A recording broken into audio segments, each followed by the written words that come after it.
All right, next up, we've got a lifter who asks, I was supposed to hit a single at 8 RPE today on the deadlift, but I lost my balance and therefore I tried it again straight away and it turned into a 10. My first question is there anything wrong with my form?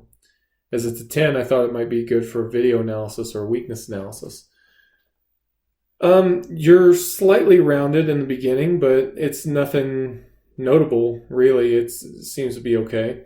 It's nothing that I would really say needs to be changed or affected with any sort of intention. So basically, no, your technique seems to be fine. In terms of weak range of motion, you do seem to be fairly balanced, although that lockout is sticky. That's pretty typical for somebody with this sort of technique. They're slightly rounded, so you expect to see the lockout be a little bit harder, but they're not super rounded, so it's not disproportional. So in terms of weakness, I think the mix that is given in terms of exercise should be good. Although if you wanted to do some of your pause deadlifts just breaking the weight off the floor and some of them just below the knee, I think that would be a good way to go about it as well. That's going to give you some practice, developing force in those weak ranges of motion. So just off the floor would be one, and just below the knee would be the other one.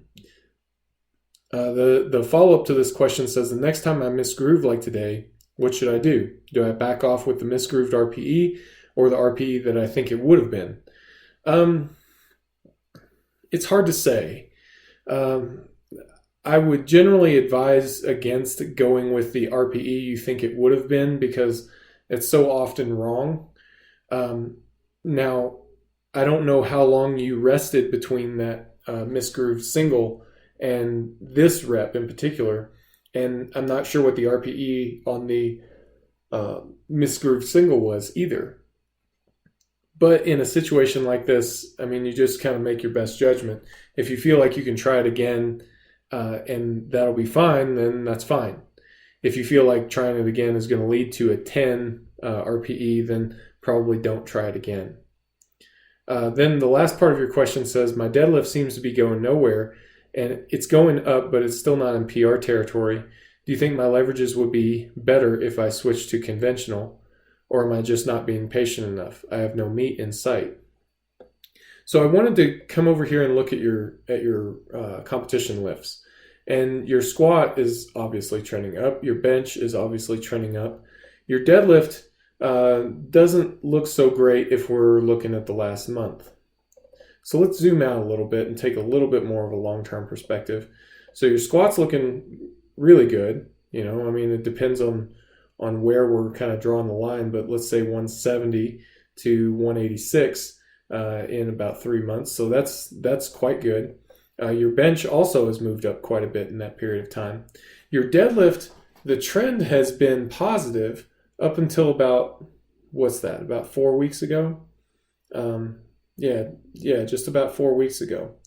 So let's look at our training and see what's going on in these last 4 weeks, because you have points like this, but you also have points like this.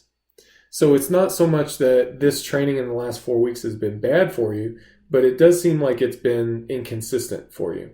So I would recommend, let's see what that training has been and what's been the key difference, and maybe that'll give us some idea as far as peaking. But this training seemed to be effective. And based on where you were in the beginning when you first started recording this to where you were at the end, I mean, that's not, so 192 to 198 or so is not a huge gain, but it is a gain, and it's something to move forward on. And especially when your bench and your squat are going so well, I would be hesitant to totally throw this away. But if we can continue to progress at this type of rate, I think, well, if you can continue to progress at this type of rate, you'll continue getting stronger, and PRs are inevitable. But I would ride this wave as long as we can, especially as long as bench and squat are continuing. So let's see what that difference was and make sure that gets re-implemented into your training plan.